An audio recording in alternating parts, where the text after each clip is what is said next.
आज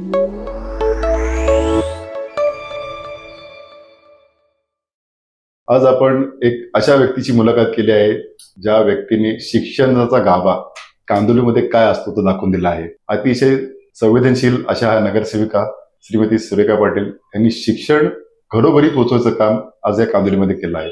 ज्या कांदिवलीमध्ये शाळा ह्या बैठी शाळा होत्या त्या शाळा त्यांनी उभारल्या आहेत. गार्डनिंगचे प्रश्न ते त्यांनी खूप चांगल्या पद्धतीने हाताळले आहेत. आरोग्याचे प्रश्न त्यांनी खूप चांगल्या पद्धतीने हाताळले आहेत.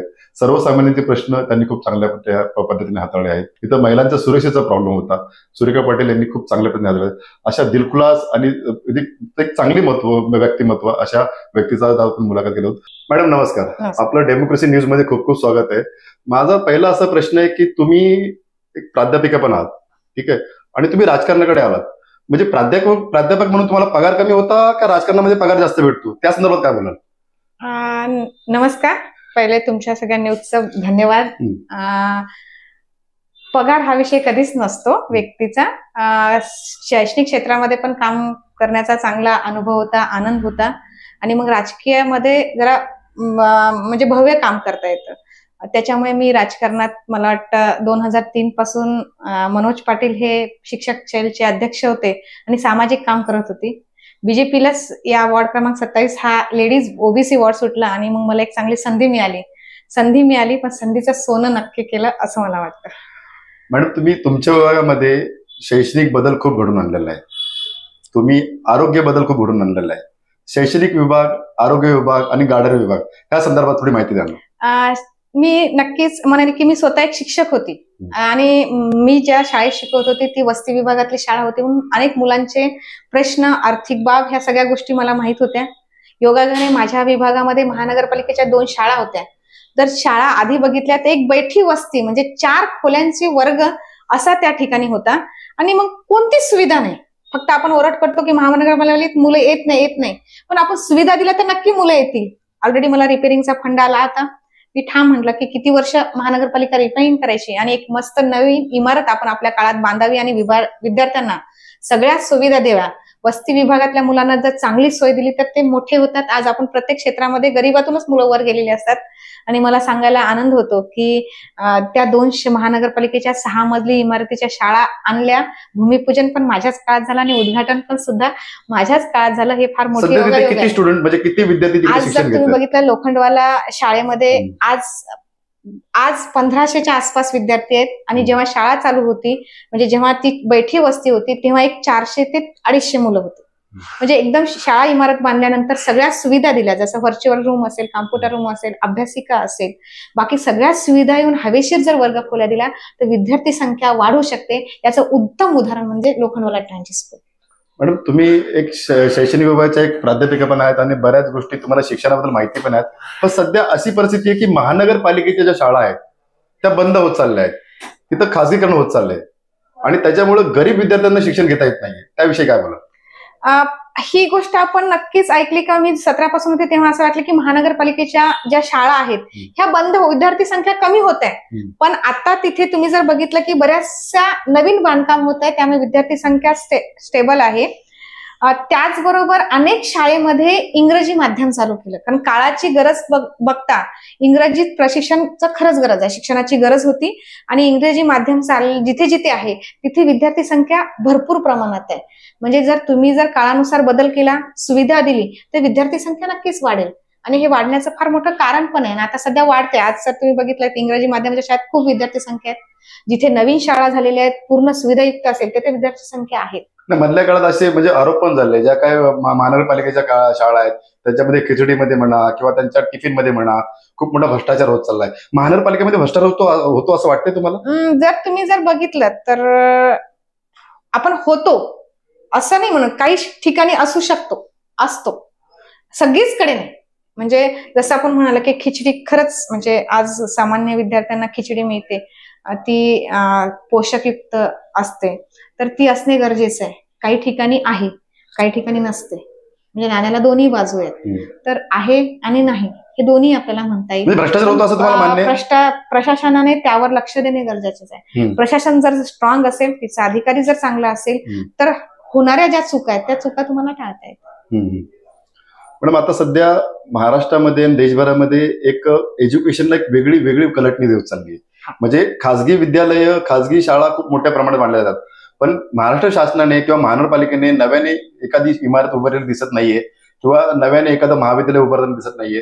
त्या संदर्भात तुम्ही काय लढाई करताय का किंवा प्रश्नाला सांगताय का? कारण तुमचा पिंडच शिक्षक आहे. माझा पिंडच शिक्षणाचा असल्यामुळे मी शैक्षणिक क्षेत्र जवळून 20 वर्षापासून अनुभवलेलं आहे. मी शिक्षण समितीचे सदस्य होते तेव्हा कायम मागणी केलेली आहे की महानगरपालिकेचं इतकंच म्हणणं होतं की प्राथमिक शिक्षण देणे हे आमचं काम आहे, पण प्राथमिक शिक्षणासोबतही 9वी 10वी 11वी 12वी असणे गरजेचं आहे. कारण पहिलीमध्ये ऍडमिशन मिळायला एडेड कॉलेज शाळेला म्हणा किंवा प्रायव्हेट शाळेला मारामारी होते. जर एखादा विद्यार्थी महानगरपालिकेमध्ये 8वी पर्यंत शिकला तर 9वी 10वीला कुठे जाणार आहे ऍडमिशन घ्यायला? त्यामुळे आम्ही मागणी केलेली होती, या काही ठिकाणी ती मान्य झालेली आहे की 9वी 10वीचे वर्ग 8वीला अटॅच ठेवा. जिथे शाळेला जागा असेल त्या ठिकाणी अटॅच करा. जसं संभाजीनगरला आपण प्रस्ताव दिलेला आहे, त्या संभाजीनगरमध्ये आता 9वी 10वी येते, कारण ही काळाची गरज आहे. कॉलेज पण महानगरपालिकेचे असावे, कारण महानगरपालिकेचे विद्यार्थी आपोआपच त्या महानगरपालिकेच्या कॉलेजमध्ये जातील. आणि आज खरंच गरज आहे, कारण विद्यार्थी हा फक्त 8वी पर्यंत शिक्षण घेणे हा नाही, कारण गरीबातली मुलं अनेक तुम्ही म्हटल्यासारखे की प्रायव्हेट शाळेच्या फी खूप जास्त आहेत, देऊ शकत नाही, तिथे टिकू शकत नाही. त्यामुळे कुठेतरी महानगरपालिकेची सुद्धा आज जिम्मेदारी आहे. काही ठिकाणी त्यांनी असं मी म्हटलं की मुंबईत काही 4-5 ठिकाणी चालू केलेत कॉलेज. तर जसं कांदिवली ईस्ट असेल तर ईस्टला एक कॉलेज असावं, वेस्ट असेल तर वेस्टला एक कॉलेज असावं, म्हणजे त्या प्रभागातले सगळे मागणी केलेली आहे. भूमिका मी शिक्षण समिती असलेल्या कायम भूमिका मांडलेली आहे. कारण एखादा महानगरपालिकेचा विद्यार्थी एकदम दुसऱ्या शाळेत गेला, प्रश्न गंभीर वाटत नाही या विषयावर तसं तुमचं सरकार आहे आता सध्या महाराष्ट्रामध्ये पण केंद्रामध्ये, त्या संदर्भात कुठल्या नेत्यांशी बोलणं झालंय का? नेत्यांशी असं डिस्कस या विषयावर झालेलं नाही, कारण मी जेव्हा प्रतिनिधी होती 23-22 पर्यंत तेव्हा कायम शिक्षण समितीमध्ये हा प्रश्न मांडलेला होता की जिथे जिथे जागा अवेलेबल असेल, म्हणजे जिथे जिथे वर्गखोल्या अवेलेबल असेल तिथे 9वी 10वी चालू करावी, आणि प्रत्येक जिथे जागा असेल जिथे 9वी 10वी आहे तिथे ज्युनियर कॉलेज काढावे. तर एकदम प्रत्येक गोष्ट लगेच इम्प्रूव्ह होत नाही. तर त्यांनी जसं संभाजी शाळेमध्ये 9वी 10वी चालू करायचा प्रस्तावचा पुढे पास केलेला आहे, जवळजवळ तो पास झालेला आहे. असं कॉलेजचाही मी प्रस्ताव दिलेला होता, कारण सुंदर इमारती 2 असेल तर कॉलेजला ज्या गोष्टी सुविधा लागतात त्या तिथे आहेत, तर तोही प्रस्ताव दिलेला आहे. तर मी जेव्हा 23-22 पर्यंत होती प्रतिनिधी म्हणून शिक्षण समितीमध्ये, तर तिथे जवळजवळ पूर्ण मुंबईत 4 की 5 कॉलेज झाले असं सांगण्यात आलं होतं, पण प्रस्तावाला थोडी ढिलाईच होते. एवढं सोपं नाही. तुमच्या मते किती कॉलेज व्हायला पाहिजे महानगरपालिकेचे मुंबईमध्ये? किती कॉलेजेस? नाही, बरेच व्हायला. म्हणजे प्रस्ताव काय दिला होता? मी प्रस्ताव असा दिला होता की जिथे जागा असेल तिथे करणं गरजेचंच आहे, कारण पुढचं शिक्षण सोपं नाही. त्याच महानगरपालिकेच्या जागा, त्याच महानगरपालिकेच्या शाळा खासगीकरणामध्ये देत आहेत, त्याच खासगीकरणामध्ये मोठ्या प्रमाणात लूटमार होत आहे, सगळीकडे चालू येते. त्याविषयी काय बोलाल? खाजगीकरण काही नको, काही ठिकाणी खरंच गरजेचं नाही. कारण आपण एक असं म्हणतो की सामान्याला सुविधा मिळाली पाहिजे, आणि एकीकडे जर आपण खाजगीकरण करतो तर कुठेतरी मग तो विरोध आहे. म्हणजे आपल्या बुद्धीला तो विरोधाभास म्हणता येईल की एकीकडे आम्ही ओरड करतो की प्रत्येकाला सुविधा मिळाली पाहिजे, प्रत्येकाला शिक्षण मिळालं पाहिजे, आणि आपण जर स्वतःहून काही शाळेचं खाजगीकरण करत असेल तर कुठेतरी या विषयावर विचार करण्याची नक्कीच गरज आहे. म्हणजे तुम्ही बोललात की माझा कार्यकाळ 2022 पर्यंत होता, ठीक आहे, आता 2024 वेळ झालेला आहे. महाराष्ट्रामध्ये पण तुमचं सरकार आहे आणि केंद्रात पण तुमचं सरकार आहे. तुम्ही सरकारला काय बोलाल? अजूनपर्यंत महानगरपालिकेच्या निवडणूक कारण काय? एवढा वेळ का लागतो? 22 मध्ये संपला असं जरी कार्यकाल असेल तरी आजही आम्ही नगरसेवक आहे. म्हणजे आजही आम्ही नगरसेवक. पण मागे लागते ना ते, तुम्हाला तेवढे राईट्स नाहीत ना. महानगरपालिकेची प्रशासकीय राईट नाही, तिथं प्रशासन बसवलं महानगर बीजेपीने. नाही, प्रशासनाला प्रतिनिधीशिवाय पर्याय नाही. बरोबर. त्यामुळे प्रतिनिधी हा ग्राउंडला असतोच. त्यामुळे प्रशासन चालवायचं असेल तर आज लोकशाही देश असल्यामुळे लोकशाहीला हा प्रतिनिधी हा लोकांसाठी असतो, त्याच्यामुळे लोक आहे. आजही आम्ही नगरसेवक. पण निवडणुका का होत नाहीत? कारण केंद्रात पण तुमचं सरकार आहे आणि राज्यात पण तुमचं सरकार आहे. म्हणजे एकाच वेळेला ते बोलतात की आता लोकसभेच्या तयारीला लागा, दुसऱ्या वेळेला तुम्ही विधानसभेच्या तयारीला लागा. महानगरपालिका नगरसेवक काय प्रॉब्लेम आहे? ओबीसीचे निर्णय, आरक्षणाचे निर्णय, हे निर्णय बाकी असल्यामुळे यदाकदाचित हा विषय पुढे ढकलला जात आहे असं मला वाटतं. ओबीसीचा निकाल लागला तर मला वाटतं हा विषय संपेल, लगेच लागतील निवडणुका. भाजप आल्यापासून प्रांतवाद, भाषावाद खूप मोठ्या प्रमाणात वाढलेला आहे आणि असं सगळीकडे दिसतंय. म्हणजे गनिमी बोलतो ना, गुपित असं म्हणजे उघडपणे नाही पण दिसतंय ते चित्र की भाषावाद, प्रांतवाद वाढलेला आहे. तर त्याविषयी काय बोलू? नाही, भाजप आला तेव्हापासून सगळीकडे रामराज्य आहे राम आला म्हणजे तिथे शुभेच्छा. जिथे राम होता, तुम्ही जर म्हणाला की राम राज्य आलं तर सगळे राम राज्य सुखीच राहणार नाही. पण मी विचारतोय भाषावाद प्रांतवाद वाढलेला आहे. नाही, मी तुम्हाला सांगितलं ना की रामाच्या राज्यामध्ये सगळे समान आहेत. अच्छा. हा बघा, आज प्रत्येक जण उठतो आणि जय श्रीराम बोलतो. प्रत्येक तिथे कुठे मग कुठे प्रांत आला, कुठे व्यक्ती आला, कुठे कास्ट आली, कुठेच नाही ना. आज तुम्ही जर कार्यक्रम बघितलात, अनेक ठिकाणी बघितलात, तर जय श्रीराम. भाजपने मध्यंतरी घोषणा दिली होती महिला आरक्षणाची. ती आरक्षणाची जी घोषणा आहे ती आपल्याला मान्य आहे, ती होऊ शकते लवकर. आणि लवकर होणार त्यांनी फक्त वरच्या म्हणजे लोकसभेसाठी केली, विधानसभेसाठी आणि इथे महानगरपालिकेसाठी का करत नाही? महानगरपालिकेसाठी ऑलरेडी आहे ना 33%, 50%ची ऑफर चालू आहे. हा, आता मोदींजींनी जे प्रस्ताव, पूर्वीपासून जो प्रस्ताव चालू आहे महानगरपालिकेमध्ये झेडपी मध्ये की 50% आरक्षण द्या, विधानसभेला पण 50% आरक्षण द्या. काही महिलांचं असं म्हणणं की लोकसभेला पण आरक्षण द्या. फक्त आरक्षण मुद्दा येतो, पण 50%च्या वरती जात नाही किंवा 20%च्या 30%च्या वरती जात नाहीये. 50% तसं तर 33% आहे, 30%. पण अप्रूव्ह नाहीये ते महानगरपालिकेत आहे, स्वराज्य संस्थेमध्ये आहे, वरती नाहीये ते. हा, आता लोक म्हणजे जे आहे तिथे मोदीजींनी खरंच चांगला प्रस्ताव आलेले आहे आणि या प्रस्तावावर काम चालू आहे आणि गरजेचं आहे. कारण आपण लोकसभेमध्ये जेव्हा रेकॉर्ड केला तेव्हा फक्त किती % होते, 18च्या आसपास असं होतं. आणि आज जर 50% आल्या तर महिला खरंच मन लावून काम करतात. आता मी महिला, आता रामराज्याचा उल्लेख केला, पण ह्या रामराज्याच्या काळामध्ये महाराष्ट्रामध्ये वुमन ट्रॅकिंग मोठ्या प्रमाणात वाढले आणि खूप मोठ्या प्रमाणात आकडेवारी वारंवार वाढत चाललेली आहे. तुमचेच मंत्री, उपमुख्यमंत्री, गृहमंत्री तरी देखील त्याला आळा बसत नाहीये. एका बाजूला महिला आरक्षण म्हणताय, दुसऱ्या बाजूला आळा बसत नाहीये, तिसऱ्या बाजूला म्हणतात की रामराज्य आहे. हे कसं वाटतंय तुम्हाला? आणि वुमन ट्रॅकिंग तर वाढते, मोठ्या प्रमाणात वाढते, दिवसादिवस आकडे वाढतायत. नाही, तुम्ही बघितलं तर मला वाटत नाही आकड्यांची संख्या टॅली केली तर आज जर म्हणलं तर 2 महिन्यापूर्वी 6,000 क्रॉस झालेले रामराज्य आहे असं मी ठाम का म्हणेल की आज जर तुम्ही बघितलं ना की अनेक ठिकाणी सीसी कॅमेरे लावले. म्हणजे मी माझा या वॉर्डचा आपण अनुभव घ्या की बऱ्याचदा चैन खेस आहे, काही शिवीगाळ महिलांना आहे, असं जेव्हा व्हायचं आधी, तर आता ते टाळलं जातं कारण सीसी कॅमेरामध्ये लगेच दिसायला. आता तुम्ही जर बघितलं तर पूर्ण लोखंडवाल्यामध्ये सीसी कॅमेरे ट्रॅफिक विभागाच्या माध्यमातून लावलेले. म्हणजे एखादी जर कुठे घटना घडलीच तर ती सीसी कॅमेऱ्यामध्ये कॅच होते.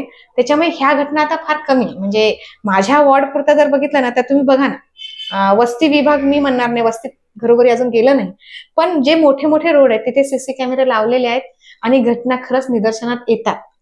आता घडते एखादी दोन तर ते आपण त्याला काही म्हणू शकत नाही, पण आळा बसण्याचं काम नक्की झालेलं आहे. तुम्ही दिल्ली वारी केली, तुम्ही संसदेत बसलात, म्हणजे तुम्ही मुंबईमधल्या म्हणजे एवढ्या 280-82 म्हणजे 22 नगरसेवकांपैकी तुम्ही एकमेव 3 नगरसेवक त्यापैकी तुम्ही पण होतात. तुम्ही दिल्लीत संसदेत बसलात, तो अनुभव कसा होता आणि नेमकं काय होतं? म्हणजे अविस्मरणीय अनुभव म्हणता येईल. कारण तिथे जाऊन बसायची संधी ही फार कमी लोकांना येते आणि आम्हाला ती लाभली. तो काय विषय होता, म्हणजे कशासाठी तुम्हाला दिल्ली संसदेमध्ये घेऊन गेले? पंचायत ते पार्लमेंट हा विषय होता. महिला सक्षमीकरण, महिलांच्या विषयावर चर्चा आणि स्त्री. मी म्हणजे जसं एक स्त्री आहे, आपण कधी ही स्त्री म्हणजे ह्याची बहीण, त्याची मिसेस, त्याची आई असं स्त्रीला जेव्हा संबोधतात तर तसं न करता की माझ्या अस्तित्वाने मी माझी ओळख द्यावी, माझ्या कामामुळे माझी ओळख निर्माण करावी आणि माझं नाव राहावं, असा एक विषय घेऊन चर्चा झाली होती. रश्मी शर्मा त्या ठिकाणी होत्या, नैना सहस्त्रबुद्धे सोबत चर्चा करायला मिळाली. विनोद तावडे साहेब होते, ओम बिर्लाजी होते. त्यांनी अतिशय सुंदर विषय मांडले की पंचायत पासून ते पार्लमेंट. किती महिला होत्या तिकडे? जवळजवळ 500च्या वर महिला होत्या. 1 दिवसाचा कॅम्प होता, तसा 2-3 दिवस लागले, पण 1 दिवसाचा कॅम्प होता. त्या कॅम्पमध्ये पूर्ण संसदेमध्ये प्रत्येक राज्यातून म्हणजे असे जवळजवळ 28 राज्यामधून महिला आल्या होत्या. तेव्हा ते बघायला दृश्य खूप चांगलं होतं की आपण आपल्या राज्यापुरतच महिला बघतो किंवा आपली संस्कृती बघतो. तिथे अनेक राज्यांच्या महिला आल्या होत्या. तेव्हा ते त्या स्वतःच्या वेशभूषामध्ये तिथे आलेल्या होत्या, म्हणजे त्या राज्याचं त्यांनी प्रेझेंटेशन दिलं. तर ते खूप सुंदर अनुभव होता आणि अतिशय छान वाटतं की मी खूप नवीन म्हणजे पहिल्यांदाच निवडून आलेली नगरसेविका असून सुद्धा मला संधी मिळाली. ही माझ्यासाठी फार मोठं भाग्य आहे. कारण संसदेमध्ये हा खासदार म्हणजे लोकप्रतिनिधी फार मोठा असतो आणि त्यात एखाद्या नगरसेवकाला तिथे जाणून बसण्याची संधी मिळते, यापेक्षा मोठी संधी कोणती नसते. तुमच्या माहिती करता सांगतोय, तुम्ही ज्यावेळेस तुम्ही संसदेमध्ये बसवला तसं उत्तर मुंबईमध्ये चर्चा चालू आहे की उत्तर मुंबईला महिला खासदार पाहिजे. तुमच्या नावाची खूप मोठी जोरदार चर्चा चालू आहे. काय वाटतं त्या संदर्भात? नाही, आमच्याकडे असं म्हणतात ना की उत्तर मुंबईचा बुलंद आवाज एकच आहे नाही, पण उत्तर मुंबईमध्ये महिला खासदार अजून झाले नाही, तो पण खरा आहे ना. पण तुम्ही ज्यावेळेस संसदेमध्ये जाऊन आला त्यापासून इकडे उत्तर मुंबईमध्ये एक चर्चा चालू आहे की महिला खासदार कोणतरी तिकडे आपले प्रतिनिधित्व करावं, कारण सुरेखा पाटील तिकडे जाऊन आले. अशी सगळी उत्तर मुंबईमध्ये चर्चा चालू आहे. जे आरक्षण असेल त्यावर तो पक्ष ठरवेल. पण आजही गोपाळ शेट्टी आज इतकं म्हणजे जवळजवळ बरंच गोपाळ शेट्टींनी 30 वर्ष काम केलेलं आहे आणि त्यांचा अनुभव खूप दांडगा आहे. आणि आजही तो व्यक्ती सकाळी 8 वाजल्यापासून रात्री 12 वाजेपर्यंत प्रत्येक काम करतो. आणि आज जर तुम्ही बघितलं ना की एक सामान्य कार्यकर्ता असो त्याला काही अडचण आली तर तिथं उभं राहण्याची ताकद त्या गोपाळ शेट्टी साहेबांकडे आहे. आणि त्यांचं प्रतिनिधित्व उत्तर मुंबईला एक बांधून ठेवतं. म्हणजे आज आम्ही एवढे 24 नगरसेवक आहेत, 6 आमदार आहेत, तर सगळ्यांना कोऑर्डिनेट करण्याचं एक मोठा अनुभवाचा साठा त्यांच्याकडे आहे. चर्चा होत राहतात. पण तुम्हाला संधी दिली तर तुम्हाला आवडेल लोकसभेत जायला? बघा, शेवटी खासदार आहेत आमचे. आजही आमच्यासाठी ते खूप सिनियर आहेत, मोठे आहेत. तुम्हाला संधी दिली उपनगरामधनं, तर तुम्ही जाल इकडे? म्हणजे खूप मोठी आहे आणि पक्षच ठरवेल. बीजेपी मध्ये कोणताही एक व्यक्ती ठरवत नाही, पक्ष ठरवतो, संघटना ठरवते. संघटनेने जे सांगितलं ते काम द्यायला सगळेजण तयारच पाहावंच लागतं, तयारच असतं. धन्यवाद. ह्या होत्या सुरेखा पाटील मॅडम.